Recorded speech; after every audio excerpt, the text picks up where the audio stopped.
जिसके पास सारी नियामतें मौजूद होंगी, टैलेंट भी मौजूद होगा, शायद उसको कोई भी साथ लेके काम करना ना चाहे। शायद सरकार की ही होगी वो सरकार जो फिल्म इंडस्ट्री को तबाह कर देना चाहती है। शायद फिल्म इंडस्ट्री को अदानी अंबानी के नाम कर देना चाहती है। कंगना अब नाचेगी बॉम्बे के उस कोर्ट के अंगने में जिस अंगने में कभी नाचने की कल्पना नहीं की होगी, क्योंकि बहुत सारे बुद्धिजीवियों ने कंगना के खिलाफ काफी रिपोर्ट कर दी है। और सबसे पहले बुद्धिजीवी निकल के आए हैं पूर्व राज्यसभा सांसद जावेद अख्तर साहब, जो भारतीय जनता पार्टी के टिकट पर।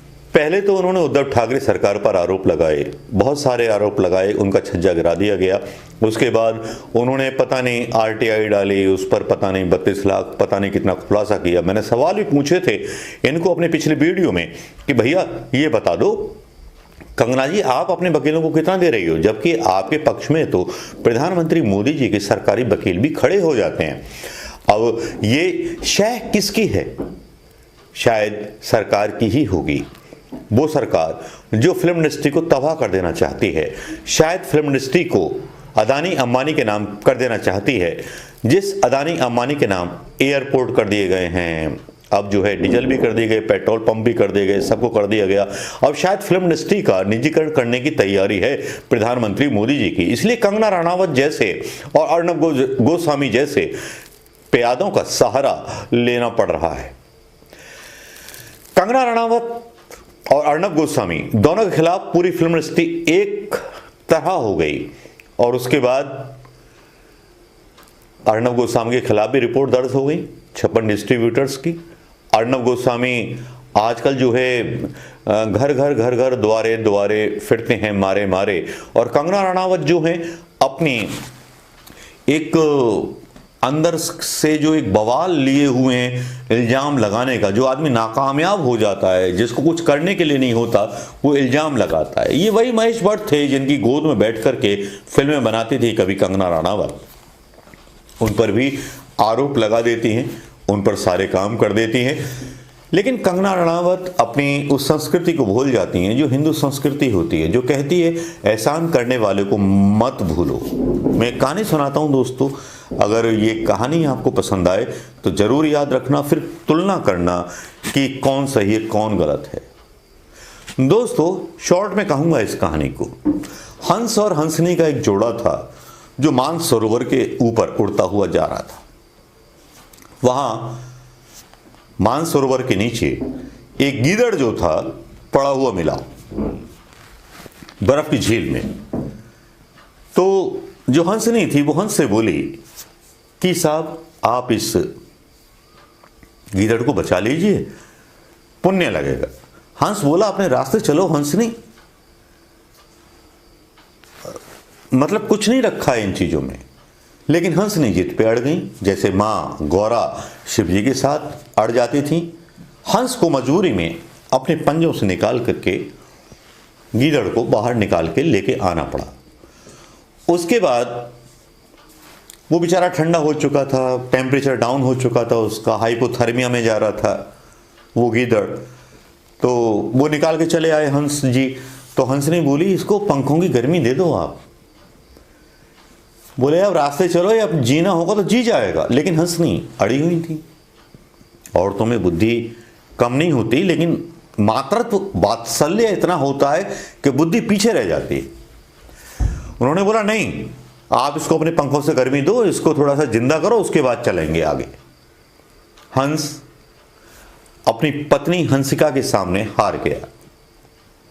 वो अपने पंखों से उसको गर्मी देने लगा। हंस गीदड़ जाग चुका था और गर्मी आने के बाद भूखा बहुत था।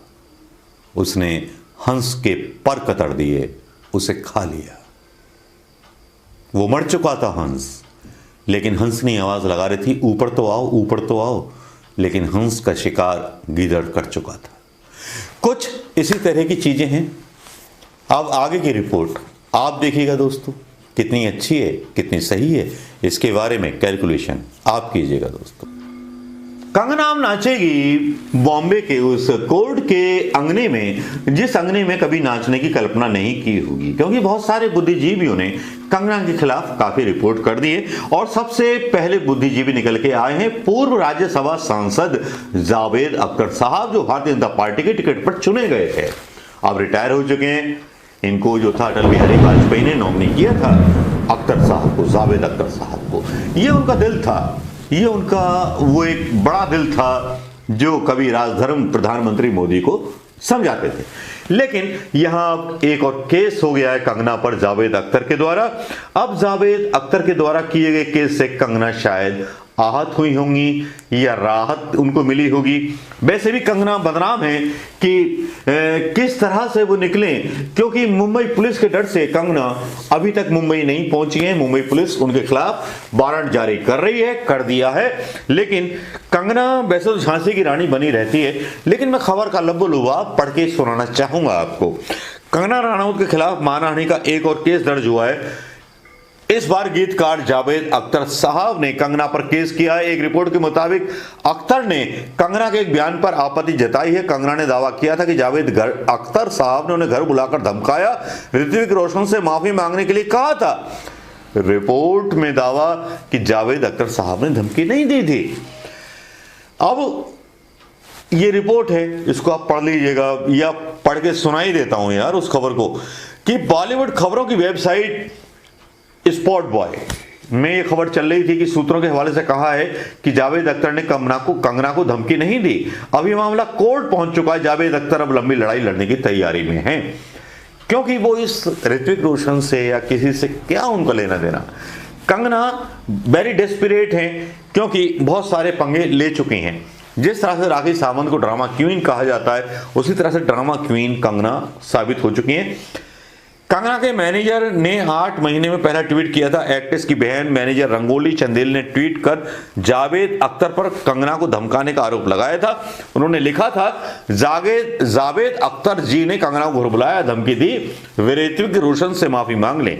महेश भट्ट ने कंगना पर चप्पल फेंकी थी, क्योंकि अपने भट्ट की फिल्म में सुसाइड बॉम्बर की भूमिका निभाने से इंकार कर दिया था।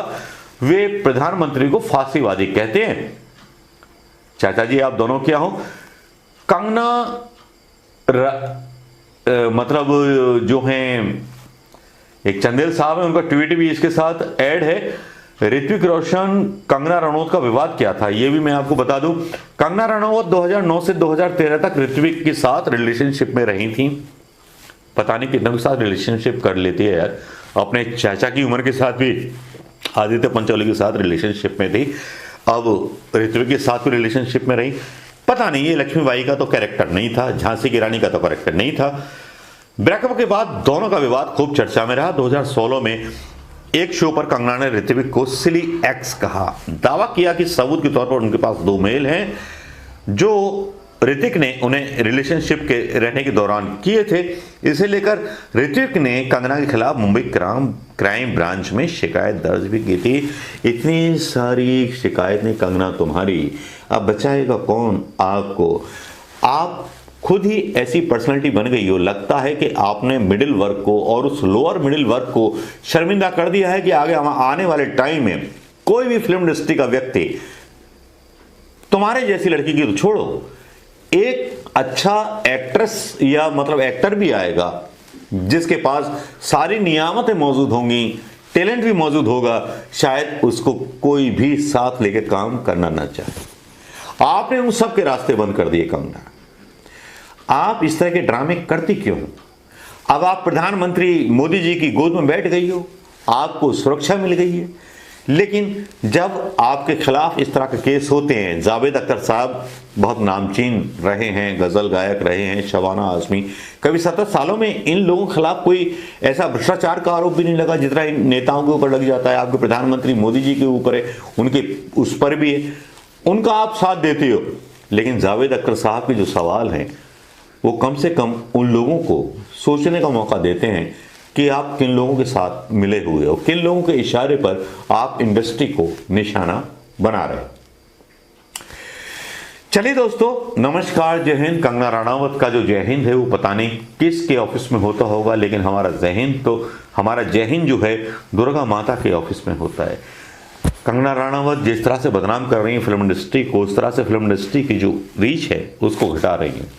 पूरा का पूरा भारतीय जनता पार्टी का सरकार बॉम्बे इंडस्ट्री के, फिल्म इंडस्ट्री के पीछे पड़ा हुआ है। बस एक मुद्दा मिलना चाहिए, बस सबको डाउन कर दो, सबकी आवाज बंद कर दो, सबको गूंगा कर दो। दोस्तों क्या आप मंजूर करें? अगर मंजूर करेंगे तो कमेंट कीजिएगा, ना मंजूर करेंगे तब कमेंट कीजिएगा। दोस्तों नमस्कार, जय हिंद दोस्तों।